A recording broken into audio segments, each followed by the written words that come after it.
Pemirsa, keberadaan medical tourism atau wisata kesehatan di Bali sangat potensial dikembangkan, terutama di tengah pandemi COVID-19 yang telah berdampak besar bagi perekonomian secara keseluruhan.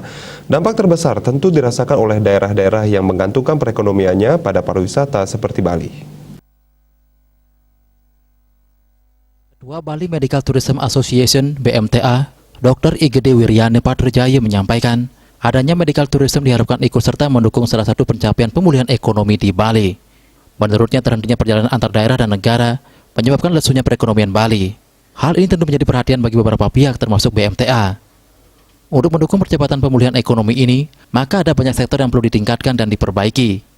Untuk sektor yang menjadi perhatian organisasi ini adalah sektor kesehatan, yang menjadi salah satu sektor yang melejit di tengah pandemi.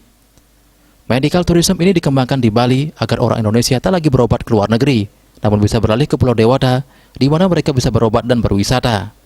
Sebelum pandemi COVID-19 dalam setahun, hampir 160 triliun rupiah uang Indonesia itu keluar untuk berobat ke luar negeri. Sementara saat ini, mereka tidak bisa kemana-mana akibat pandemi.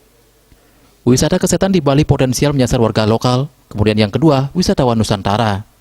Kemudian baru melihat secara perlahan ada potensi yang sudah ada dimiliki rumah sakit, yang terlihat dari ketersediaan rumah sakit berstandar internasional, peralatan medis yang mendukung, tenaga medis, dan para medis berkompeten, dan layanan unggulan lainnya. Suwardi Kemis Bali melaporkan.